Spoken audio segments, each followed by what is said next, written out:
코로나19로 인해서 등교 수업이 제한됐던 지난 1년은 학교의 소중한 역할을 다시금 깨닫게 했습니다.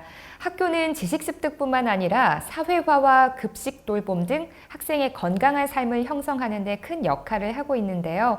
지난 2012년 광주교대 6대 총장을 역임하신 이정선 전 총장과 함께 광주교육계 전반에 관한 이야기 나눠보겠습니다. 총장님 안녕하십니까? 안녕하십니까? 네, 그동안 어떻게 지내셨는지 먼저 여쭤보고 싶습니다. 네.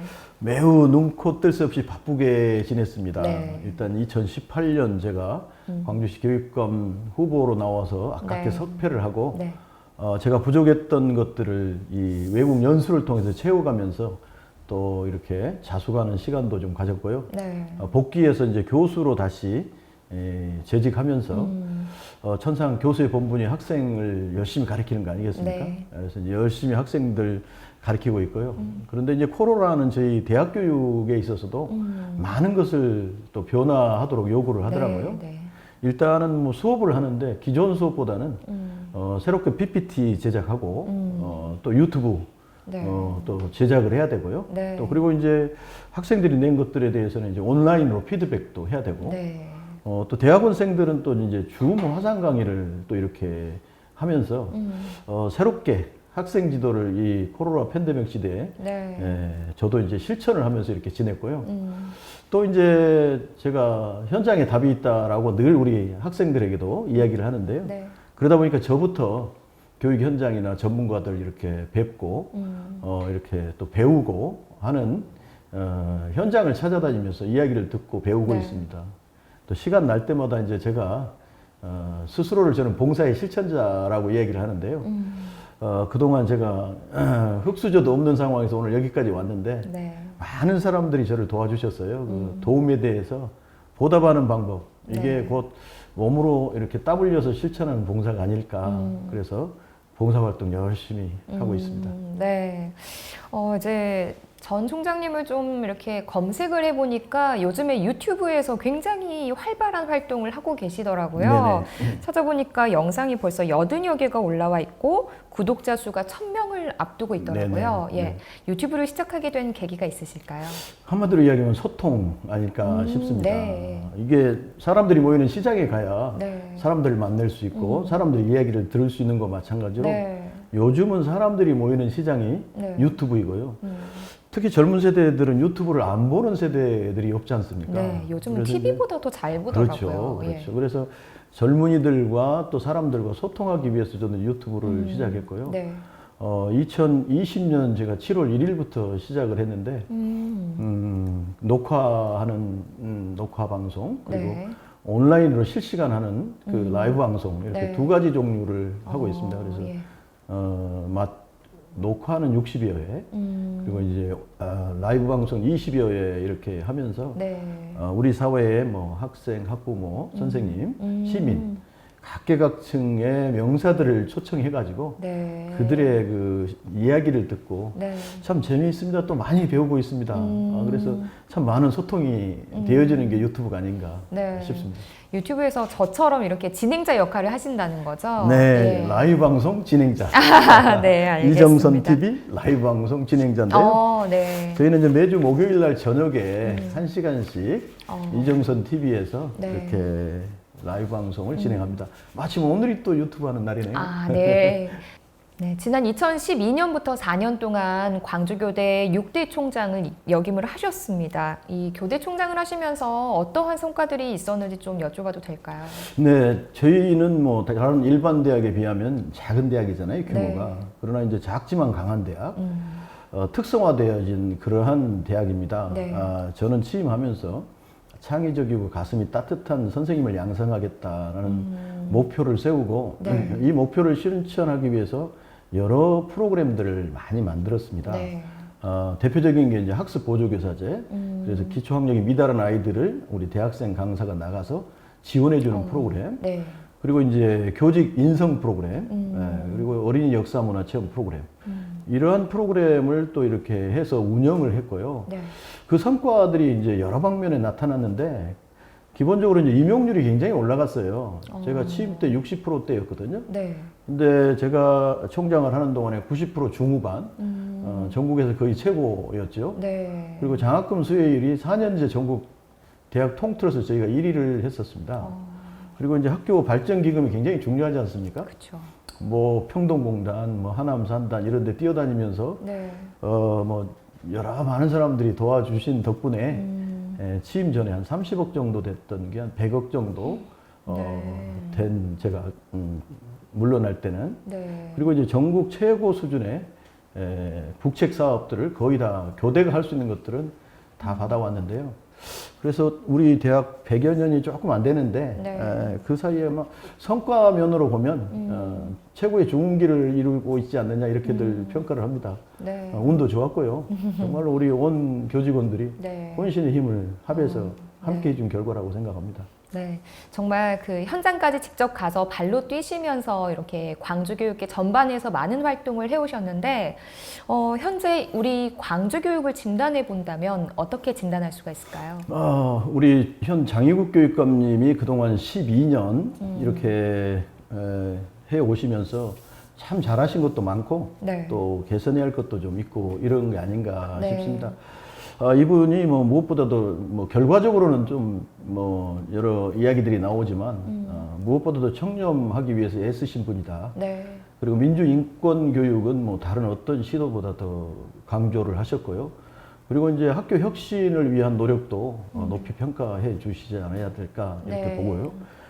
학생 인권을 신장하기 위한 애쓴 점, 물론 이게 이제 균형 감각을 마지막에는 조금 잃었다라고 하는 평가도 받습니다만은 그러한 것들은 굉장히 큰 잘하신 점이 아닐까 이렇게 저는 평가를 하고요. 네. 그러한 것들은 또 개선을 해야 되지 않을까 저는 생각을 합니다. 근데 네. 이제 개선해야 할 것들이 좀 더 있지 않는가 싶은데요. 뭐 네. 우리 시민들이 많이 또 공감하시리라고 생각하고요. 네.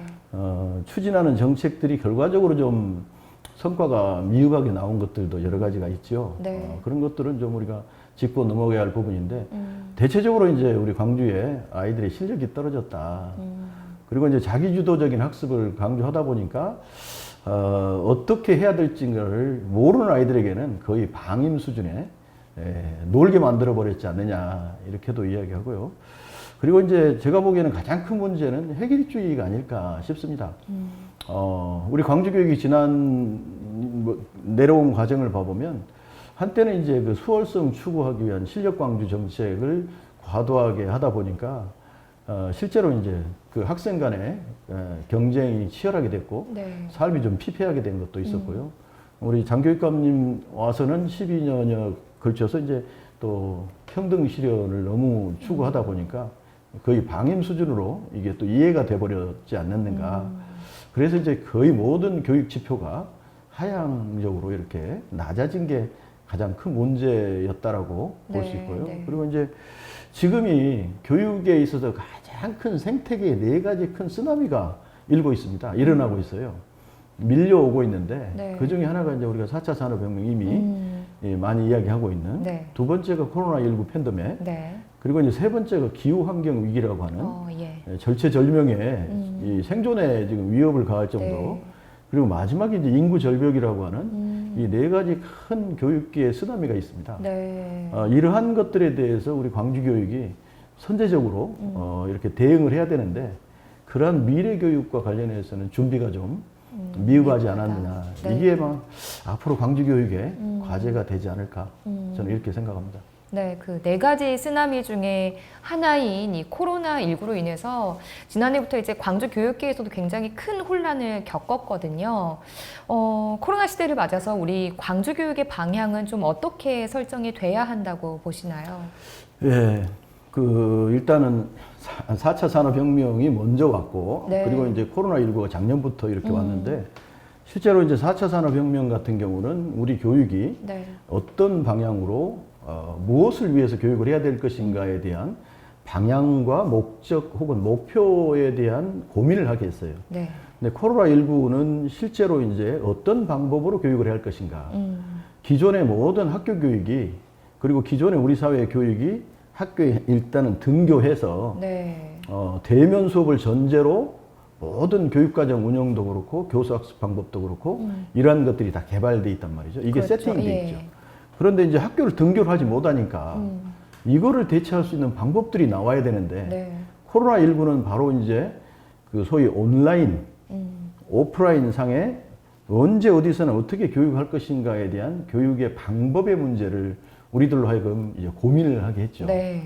특히 이제 지식 교육은 우리가 온라인 비대면 교육으로 일부 또 가능해 왔지 않습니까? 그렇죠. 물론 그것도 문제입니다. 그러나 이제 비대면으로 어려운 것들도 있어요. 체육 가령 활동도 있어요. 그렇죠. 실기 교과 같은 네. 이런 실기 활동들 또 실습 뿐만 아니라 이제 공동체성이나 사회성이나 이와 같이 서로 맞대서 어울려자 신장이 가능한 네. 배양이 가능한 이러한 것들 또 이제 비인지적인 영역의 상담, 생활지도 네. 이러한 것들은 어떻게 해볼 수 있는 방법들이 없었다. 네. 이제 또 온라인 강의를 하게 하려면 그냥 아무렇게나 컴퓨터만 있어도 되는 건 아니잖아요. 네.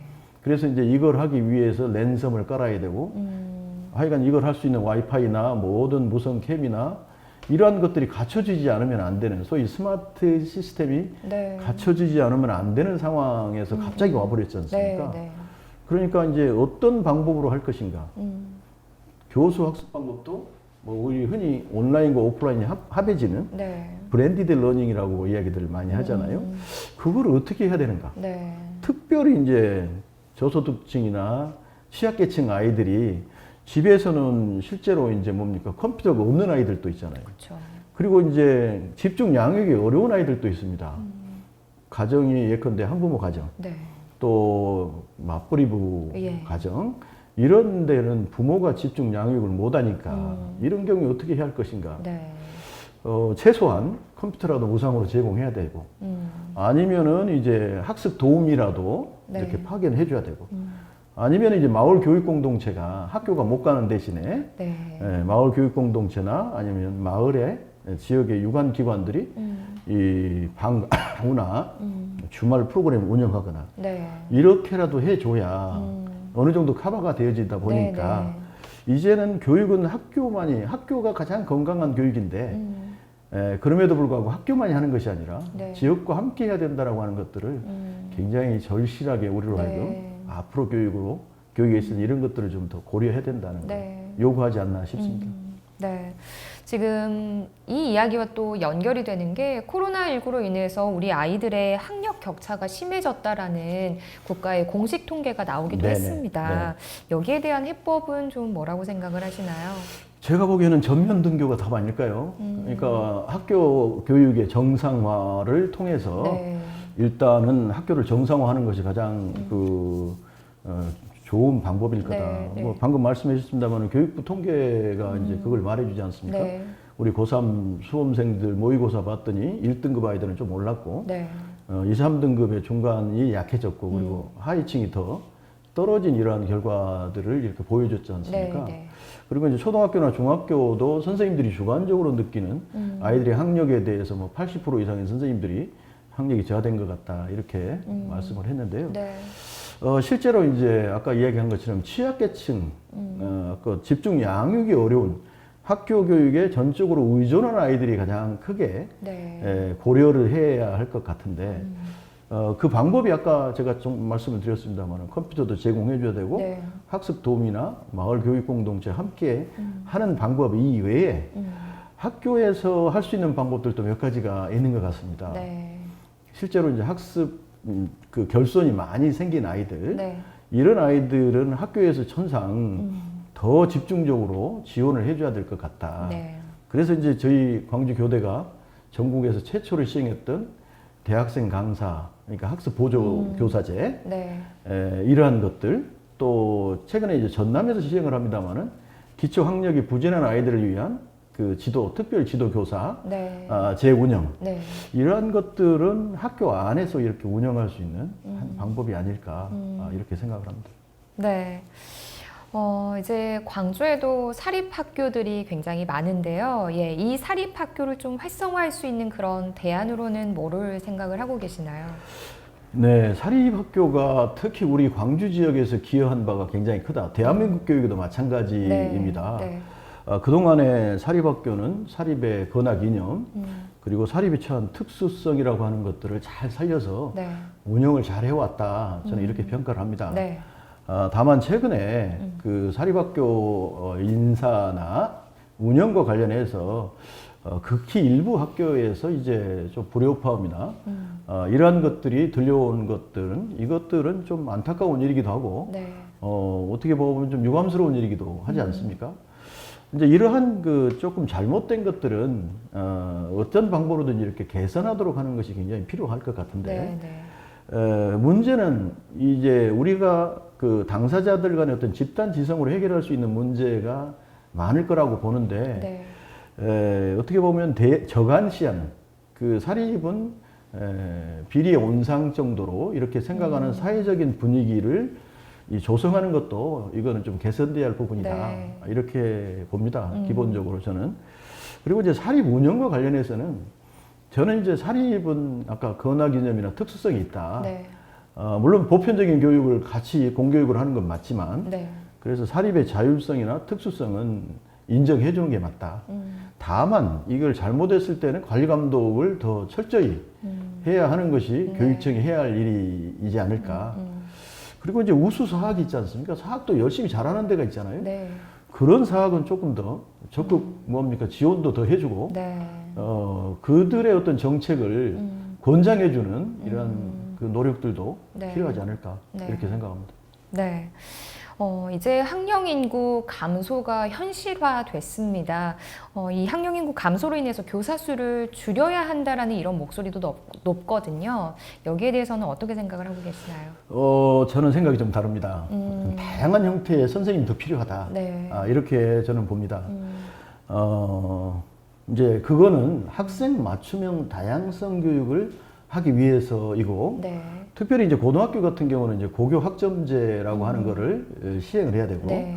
초등학교에서는 이제 특기 적성 교육을 또 해야 되지 않습니까? 네. 네. 그러한 교육을 정말로 내실 있게 잘하기 위해서는 기존에 담임 선생님 위주의 이러한 선생님 이외에도 네. 다양한 전공의 선생님이 더 필요할 거다. 이제 OECD 기준을 이렇게 놓고 보면 학생 1인당 그러니까 교사 1인당 학생 수를 놓고 보면 네. 우리가 그렇게 많은 편은 아닙니다. 거의 비슷비슷합니다. 네. 뭐 수치는 뭐 이렇게 금방 교육부 통계 자료에 나와 있기 때문에 네네. 인용을 안 하겠습니다만은 초등학교, 중학교까지는 저희가 한 명 정도 더 높습니다. 네. OECD보다. 네. 근데 고등학교에 가면 저희가 한 명 정도 더 낮습니다. 그러다 보니까 교사 1인당 학생 수는 그렇게 크게 OECD 국가와 차이가 나지 않는다. 네. 다만 이제 제가 보기에는 학급당 학생 수가 몇 명이나 됐으면 좋겠느냐. 네. 그러니까 적정 규모의 학교, 적정 규모의 학급과 관련해서는 저희가 OECD보다 조금 더 높습니다. 네. 그러니까 학급당 학생 수는 조금 높다.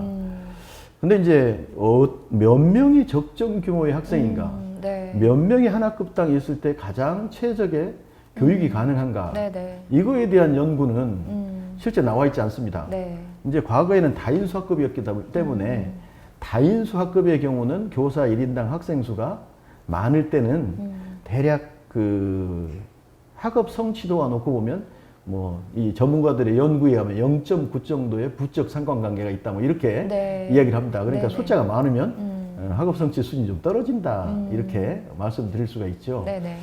그런데 그 과거에 저희가 다인수 학급일 때 학생 개별 한 명 한 명에 대한 집중 교육이 어려웠습니다.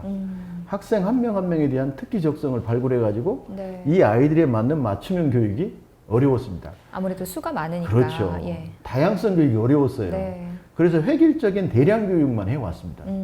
이제는 숫자가 적어지니까 학생 한 명 한 명의 맞춤형 다양성 네. 교육이 가능해졌다. 그러니까 지금이야말로 교육다운 교육을 할 수 있는 기회다.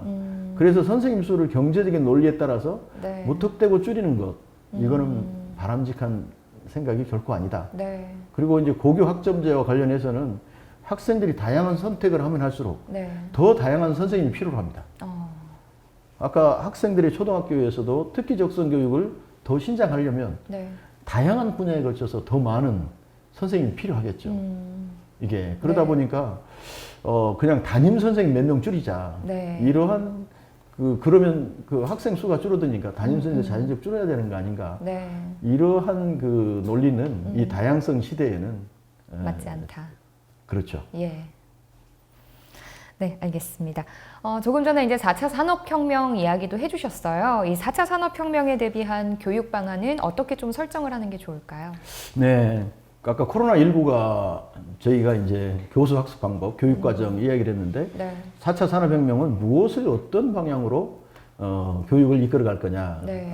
관련해서 이제 그 다보스 포럼이라고 들어보셨죠? 네네. 월드 이코노믹 포럼이라고 하는 세계 경제인 포럼에서 매년 그해에 필요로 하는 역량이라고 하는 걸 발표합니다. 네. 실제로 이제 과거에 우리가 실력, 성적을 했던 것을 4차 산업혁명 시대 오면서 이제 역량으로 바뀌게 되어지고 4차 산업혁명 융복합이 키워드 아닙니까? 네. 하이브리드가. 네네. 그러다 보니까 교육도 융복합 역량 교육을 필요로 하게 되었습니다. 네.